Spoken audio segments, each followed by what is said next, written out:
Una delle opinioni che sento più spesso sull'apprendimento delle lingue straniere è che per imparare bene una lingua si debba per forza andare a vivere in un paese in cui si parla questa lingua. È possibile che questa affermazione fosse vera in passato, ma lo è ancora oggi? Secondo me questa idea è una concezione sbagliata che ha due possibili punti d'origine. L'uno non esclude l'altro. Il primo è che sia un retaggio del passato che fa fatica a scomparire, ma che è comunque figlio di un tempo in cui le risorse linguistiche erano molto molto limitate, l'accessibilità a qualunque tipo di risorsa di apprendimento delle lingue straniere era estremamente scarso. Era praticamente un'utopia l'idea di poter avere accesso a qualcosa che non fosse un libro di grammatica. Le lingue si imparavano a scuola, all'università e all'estero. Fine. Il secondo possibile punto d'origine è la pigrizia delle persone, che usano come scusa per il fatto che non abbiano ancora imparato bene una lingua straniera il fatto che appunto per poterla imparare sia per forza obbligatorio il fatto di andare a vivere in un altro paese, in un paese in cui si parla questa lingua, quando in realtà non sono disposti semplicemente a rimboccarsi le maniche e a darsi da fare. Innanzitutto, fatemi dire che andare a vivere in un paese in cui si parla la lingua che volete imparare non è una garanzia automatica di tornare a casa conoscendo bene questa lingua. Se sei un bambino o un adolescente o comunque in età scolastica, diventa sicuramente molto più facile impararla perché sei obbligato a parlarla a un certo punto quando ti trovi immerso immediatamente in un ambiente in cui tutti parlano quella lingua, no? Vai tutti i giorni a scuola in una classe piena di persone che parlano solo ed esclusivamente quella lingua. Se ti trasferisci da adulto, però, la storia è un po' diversa, perché probabilmente intanto lavorerai o in inglese o nella tua lingua madre, e non in una lingua magari un po' più sconosciuta che si parla solo in quel paese. Quindi a lavoro non avrai sicuramente occasione di immergerti in questa lingua e di fare pratica e di parlarla. Quindi in realtà da adulti, se si va a vivere in un altro paese, bisogna comunque fare uno sforzo attivo per andare alla ricerca di occasioni di parlare questa lingua straniera, di fare pratica di questa lingua. Detto questo, chiaramente al giorno d'oggi internet offre una quantità enorme di strumenti diversi per fare pratica ogni giorno, anche da casa nostra. Prima di tutto per l'apprendimento passivo c'è una quantità quasi illimitata di risorse per l'apprendimento di qualsiasi lingua, anche le più sconosciute, diciamo. Ci sono tantissime risorse gratuite come per esempio podcast per tutti i gusti, ci sono applicazioni di mille tipi come Duolingo, Busuu, Babbel. Ci sono canali sia per madrelingua, quindi che trattano di qualsiasi argomento vi possa venire in mente, sia canali come il mio, per esempio, che sono concepiti direttamente per chi sta studiando questa lingua.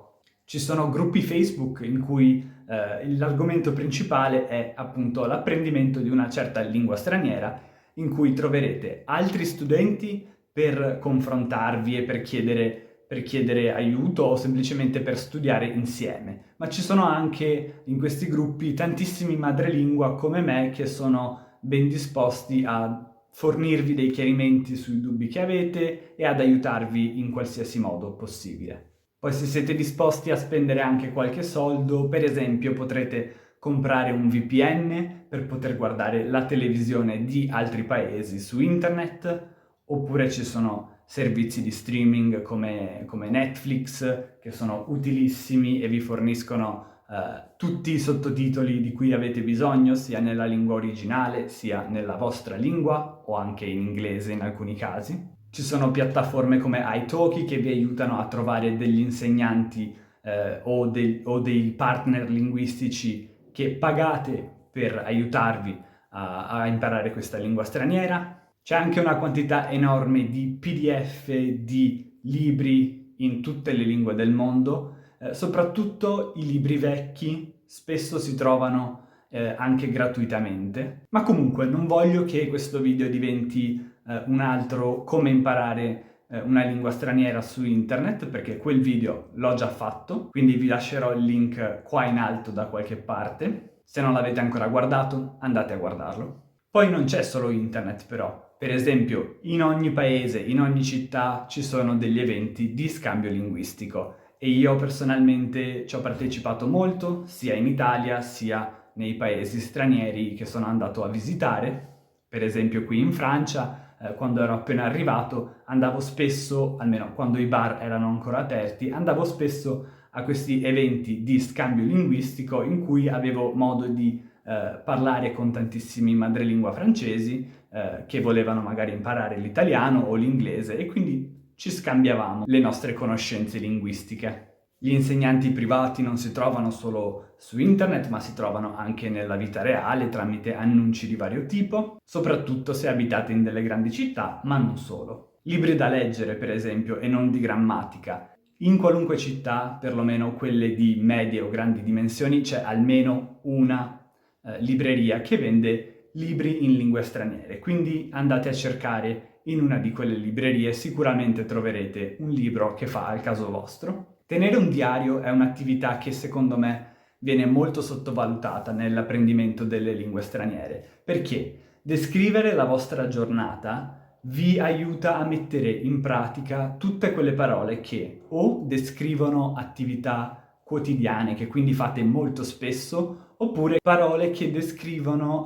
oggetti che usate molto molto spesso o che vedete ogni giorno. Anche registrarsi da soli e riascoltarsi è un'ottima tecnica che può essere un po' noiosa, un po' tediosa, un po' faticosa, ma sicuramente ne vale la pena. È un buon modo di imparare a pronunciare meglio le cose o imparare ad accorgersi dei nostri stessi errori senza che ci sia qualcun altro, un madrelingua, che ci ascolta, perché spesso mentre parliamo non ci accorgiamo degli errori che facciamo, ma le conoscenze grammaticali ce le abbiamo, quindi nel momento in cui andiamo a riascoltarci ci rendiamo subito conto di tutte le cose sbagliate che abbiamo detto e la prossima volta, la volta successiva, possiamo farci più attenzione. Inoltre ci allena anche a fare attenzione a quello che diciamo nel momento in cui lo diciamo. Insomma, in conclusione, penso che dire che per imparare una lingua straniera si debba per forza, obbligatoriamente, andare a vivere in un paese in cui si parla questa lingua mi sembra una semplificazione eccessiva. Sicuramente andare in quel paese può essere molto utile, ma è sufficiente? Non necessariamente, ed è strettamente necessario? No.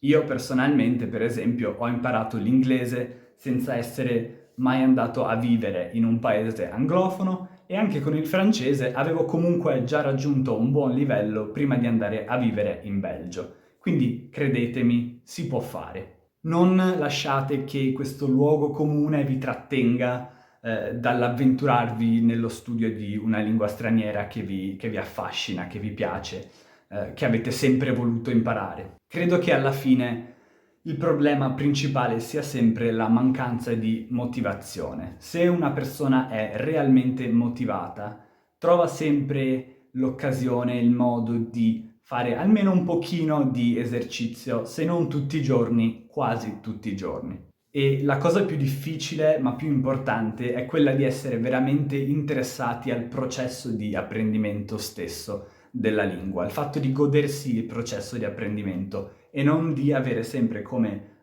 chiodo fisso il risultato finale, perché questo è essenziale per non perdersi d'animo e per riuscire a mantenere la motivazione per fare dell'esercizio costante. Forse è difficile arrivare alla perfezione, arrivare alla cosiddetta proficiency o a questo fantomatico C2, senza andare a vivere per molto tempo in un paese straniero in cui si parla questa lingua. Ma credetemi che è altrettanto difficile anche se ci andate in questo paese. Se volete raggiungere un buon livello in cui riuscite a tenere una conversazione relativamente anche difficile senza troppi problemi, credetemi, potete farlo tranquillamente da casa vostra. Gli strumenti non vi mancano, vi manca la motivazione. Non dimenticatevi di lasciare nei commenti qui sotto dei consigli per alcune altre tecniche per imparare le lingue straniere da casa, oltre a quelle di cui ho già parlato io in questo video, così che tutte le persone che guardano questo video e vanno a leggere i commenti ne possano trarre beneficio. Per questo video è tutto, spero che vi sia piaciuto e che vi sia stato utile. Se sì, mettete mi piace e iscrivetevi al canale. Ciao!